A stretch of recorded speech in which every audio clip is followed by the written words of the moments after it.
Alright, drivers, thanks for tuning in, and today we're going to talk about the troubleshooting steps that I'm going to try to take to get this thing running right. So basically, we have a list here. First one is check distributor at number one top dead center. We basically have already did that. Sorry guys, I didn't get to film that. I already did that on the weekend before I made this list. Second one, replace knock sensor, which is what we have right here. This is a high dollar little deal, $45 for that bad boy. But the one that I have on there now, this little connector plastic piece, is just kind of like moving really easily. So, might be a cause for concern. Second one, I'm not really thinking I'm getting oil pressure, so we're going to check the connector on that. Maybe pull it off, spray it with some contact cleaner, put it back on. Fourth, I'm going to recheck the grounds, clean every little connector with some paper. See if that helps. Put that back together. I'm going to go ahead and swap the ECMs, the V6 to the... Hold on. Look at that. Spam risk. Name that tune from that phone. See if y'all know what that was. What show it came from. Anyway, we're going to go back and we're going to do the ECM. I'm going to actually take the chip from the 350 ECM and put it in the V6 one. Just to make sure maybe the pin locations ain't different. We already know the V6 one works to this truck body, chassis, all that. I still got to do the exhaust for this O2 sensor. Now that I finally found the O2 sensor, which you'll see in the footage, on the location on that, I'm going to go ahead and swap the TBIs over from the V6 one to the V8 one. V8 one to this V6 one, sorry. The only reason why is because that TBI, I sent it to a guy that he does something to them to make them perform better. You know, grind some stuff off, does some this, that. And I don't know, maybe he took off too much, maybe he messed some stuff up. It's hard to say. But I know for sure the V6 one worked with the V6 motor. It didn't have no problems at all. And all I can do, first I'll try it with the injectors that are already in it. And if that don't work, I'll swap the injectors from the 350 one and put it in the V6 one in case there's a slight difference in injector, which some forums say there is, some forums say there's not. I mean, there's really not any good consistent info out there, and if it is, it's so old, you know. But back to the list. Next one, retime to 10 degrees. Since I got a cam in here, I'll try to retime it to more of an advance to see, or play it by ear, but try to get it around 10-15 degrees is what everybody seems to be saying. And then if I finally get it running for a little while, I want to check the plugs and see what they're saying. Make sure they're all actually burning. All the plugs are new, all the wires are new, distributors new, coils new, so all the ignition fire part is pretty much new. But you never know, new stuff can be bad out of the box. So from there, I don't know where to go after that. If all that stuff on this list does not work, I'll have to call in some reinforcements. But shout out to Eford's Garage. He's been helping me a lot on Messenger and all that. I've been asking him a lot of questions, so I'll link his page below and also check his channel out. So anyway, we'll get back to this and we will start on replacing the knock sensor, but we got to jack the truck up first so we can get to it. And it's submerged in water, so I'll have to re-drain the Damn, I can't think of it today. I'll have to redrain all the antifreeze back out of the radiator. There we go. Got it. Before I dump it all over the garage below her. So keep watching.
So as the general flows, it's LS1 tears out its godly motor epic belly.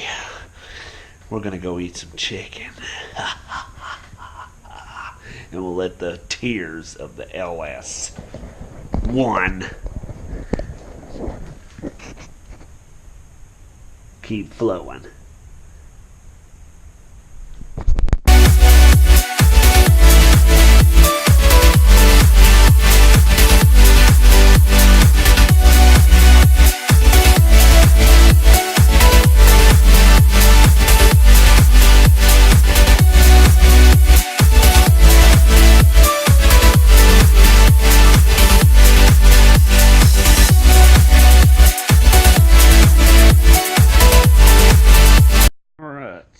you can see here, this is the knock sensor. See how it's all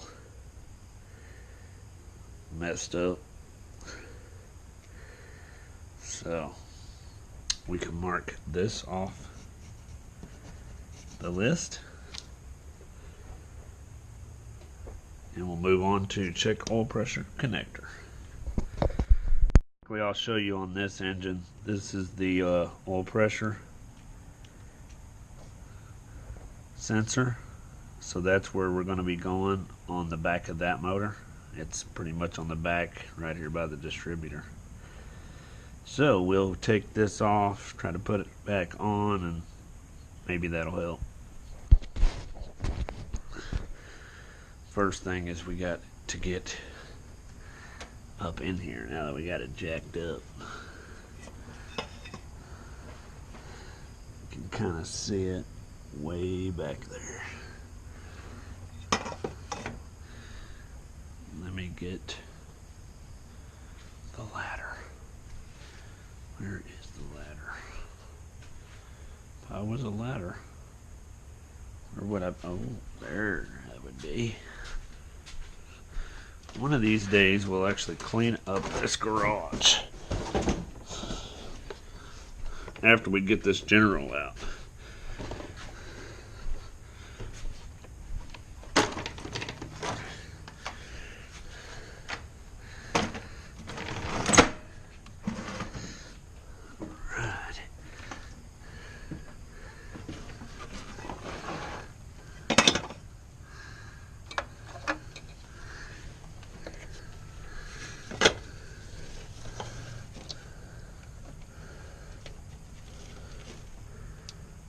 So the connector looks pretty good.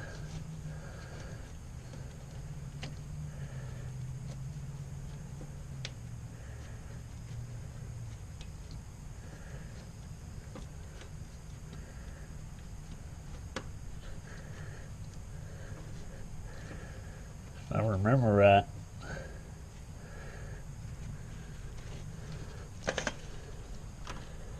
I thought I bought a new one of those. So the connector is good there.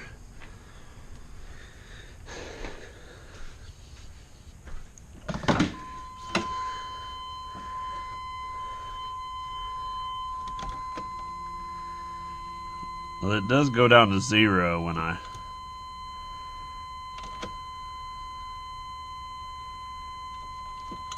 sorry for the beeping.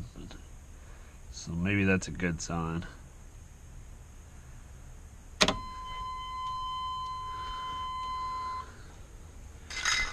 I don't know why I ever fixed that damn horn on that thing. Alright, so let's go ahead and mark this off the list.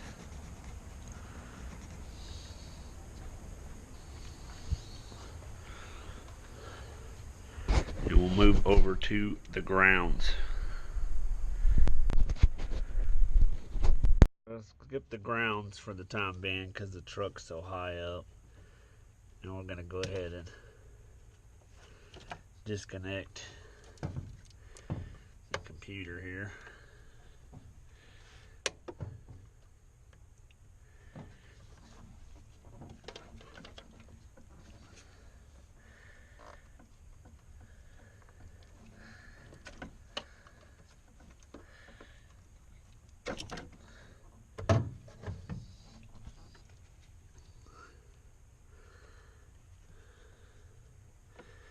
While I'm at it, I'm going to go ahead and disconnect this timing wire again. Alright, so pretty sure this just slips out.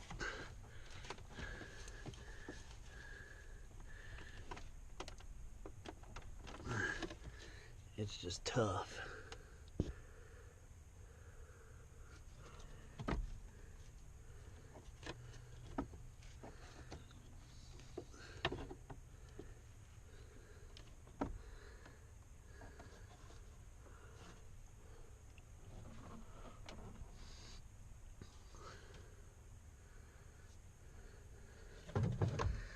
It's got those tabs in there like that. course, these little bills.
About stuff this thing in there.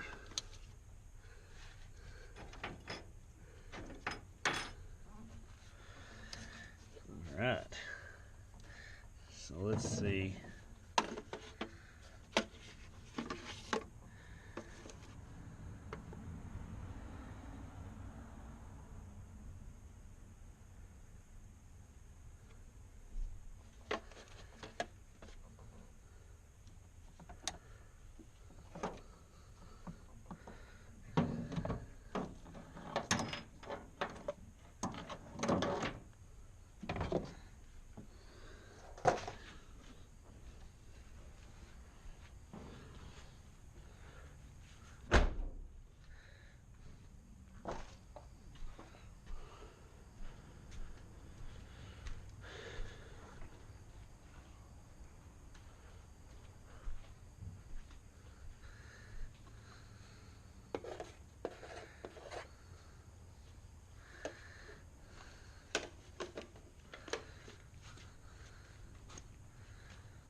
Alright, as you can see here, we got both the engine computers out, so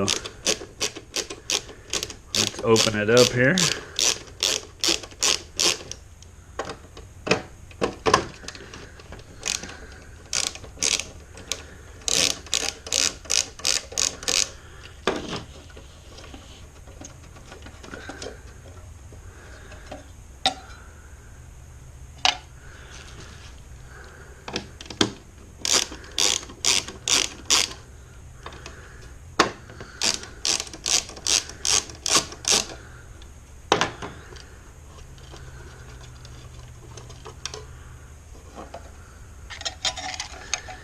This is also what I wanted to mention is I have this Jet Performance chip that I bought for the V6.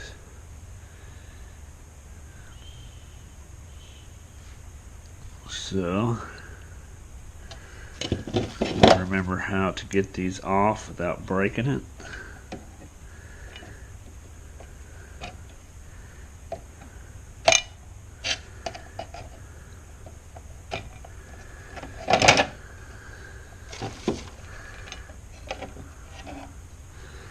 There we go. And let's see if this number is exactly the same. Yeah, see the difference? S112 16 18 14 78, SO77 16 18 14 78. So only the top number is different. Well, in this number here.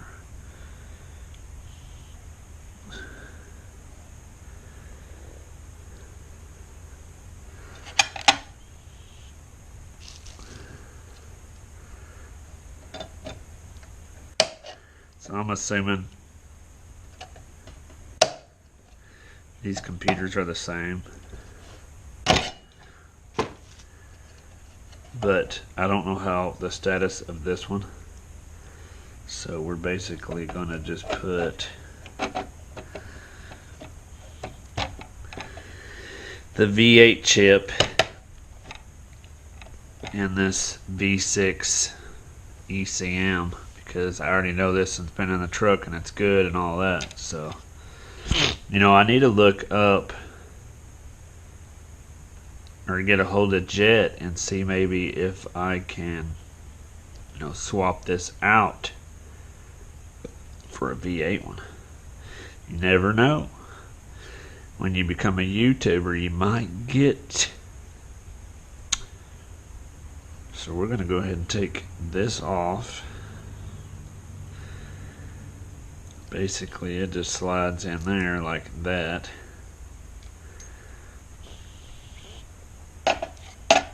And we're going to go ahead and put this V6 one in here. So I can get it back in there right.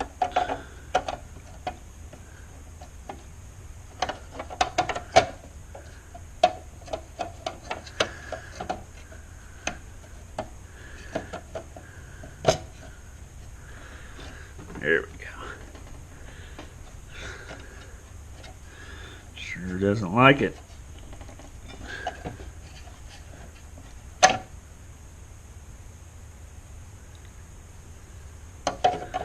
Guess it would help if I put it in the right way.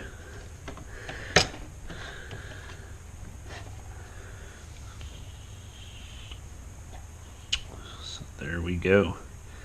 I'll go ahead and just swap this cover over here because it's V8. This one back over here.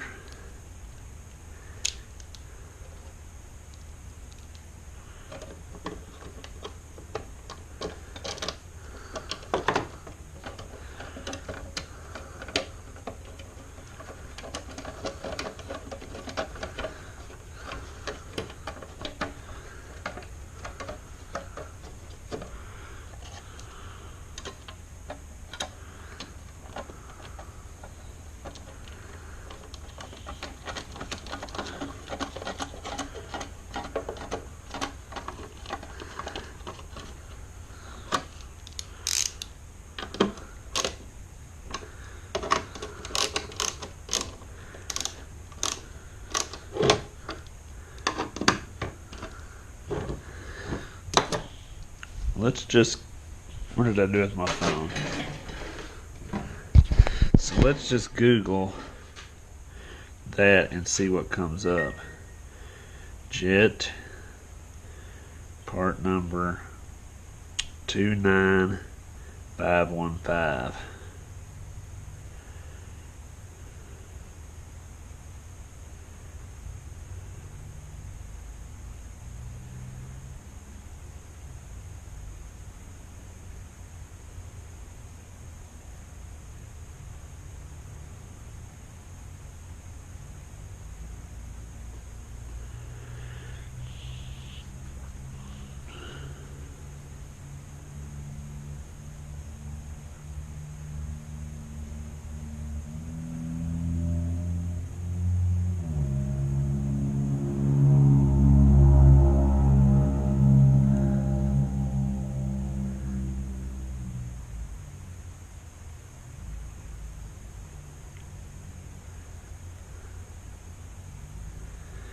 So let's put in a 95 GMC C1500.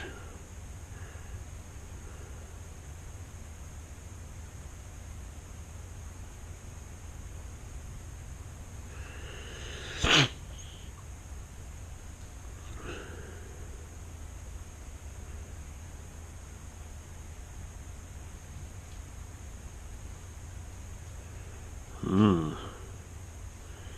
Interesting.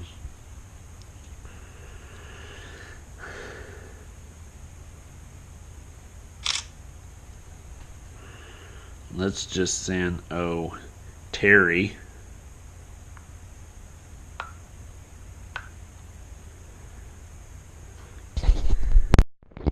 Alright, yes, after checking Amazon and researching the part, this one needs 295055 instead of 29515. So yeah, this is only V6 compatible.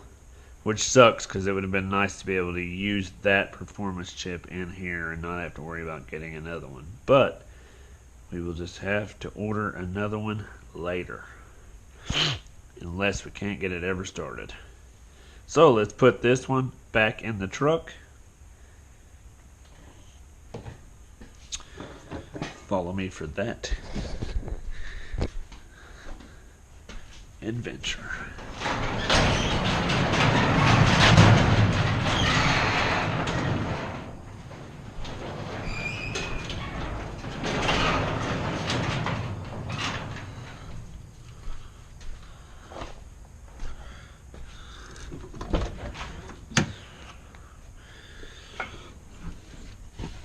So this time we will actually put it in the correct way.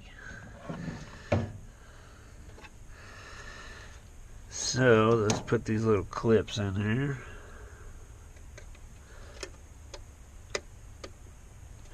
There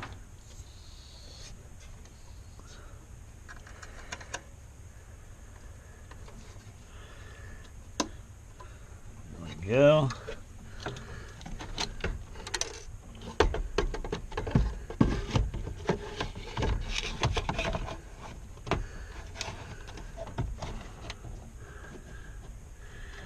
Hopefully y'all can see what I'm doing and we're not too close with camera angle.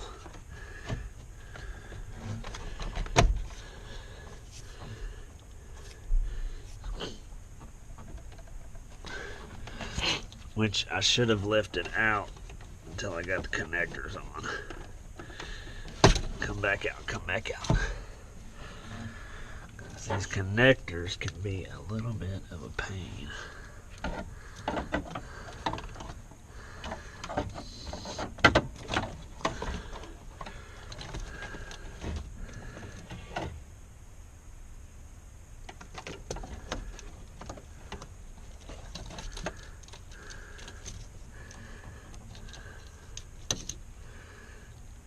So, pretty self-explanatory. Blue to blue, red to red. Make sure they click.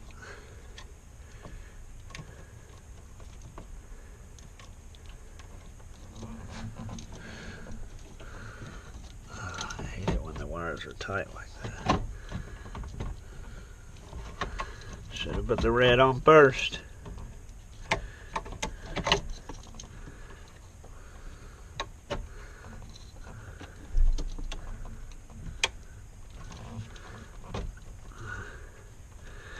Good clicks out of both of them. So let's try to work her back in here.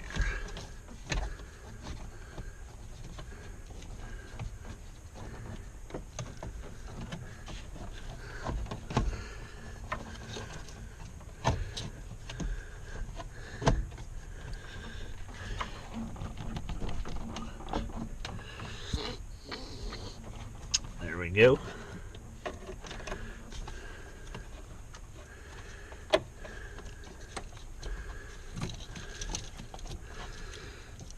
Hook this wiring back up.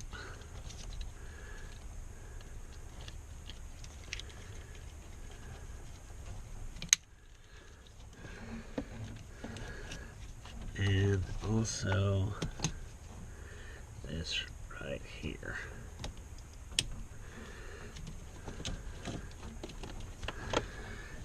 And then all we will have out is the timing wire connector right there. So that does it for that.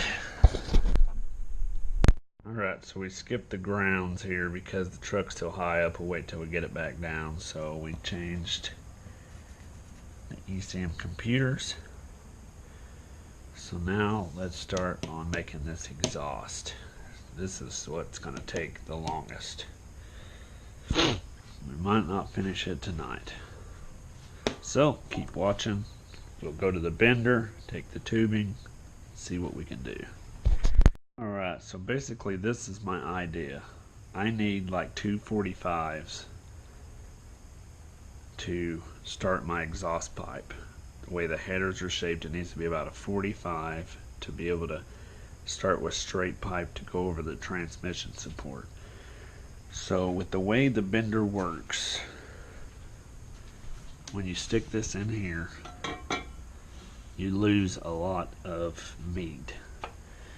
So I'm going to try to stick it right in the middle, bend this thing up as much as I can, then cut it in half, and hopefully these two 45s that it makes will be just perfect to hook up to the exhaust flange adapters that I can weld to. So let's see what happens.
She's probably pretty restricted.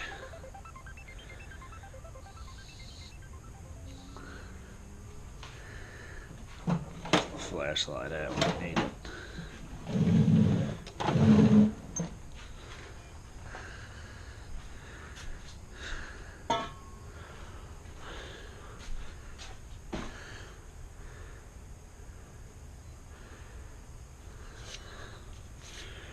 So, first attempt. No good.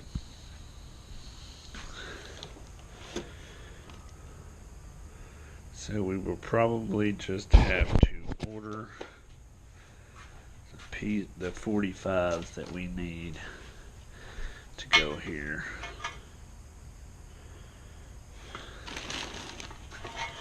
I mean, that is a perfect angle though as far as hooking up to the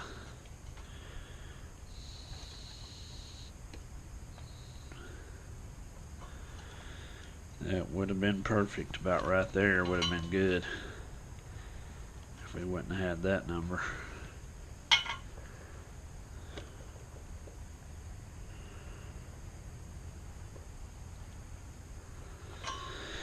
So we'll have to just order what we need for that. That pretty much does it for that.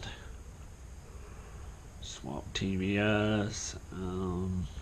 So I guess we're pretty much, that's about it until we order the exhaust stuff that we need. We are basically at a standstill until I get some 45s. I actually went to two AutoZones and a Pep Boys the other day to try to get some 45s, but it's like none of them had any 45s or even 90s. 90s would have been alright too, but none of them had what I need. So I guess I'm either going to have to order it from Summit and just have it shipped here, or Amazon, because they're just as fast. I would go to Summit and pick them up, but I don't know. It's kind of a beatdown because even if you place an order online, you got to go there, get in the store line, wait to give them your receipt, and then they put it up on a list on a screen with all these other people waiting, and then you got to wait around for them to go retrieve your parts in the back. It's not like you can just go to a shelf, grab what you need, and then walk out. It's not like that. Everything's in the back and everything's just displayed. So that can be a beat down. That could end up being 2 hours or longer just waiting. And I ain't got that time to wait. I just have it shipped here and don't worry about it. So anyway, this will probably wrap it up for tonight. We'll go ahead and edit this video and get it up to y'all tonight. So thanks for watching. Thanks for staying tuned, and we will keep working on the troubleshooting to try to get this bad boy running so we can get it out of the garage, and then we can do some real rolling footages, get it in the sun, wash her up, add the decal back here again, and start working on some other things, and then we can start working on the drift car. So thanks for watching, and as always, keep it simple, keep it sweet.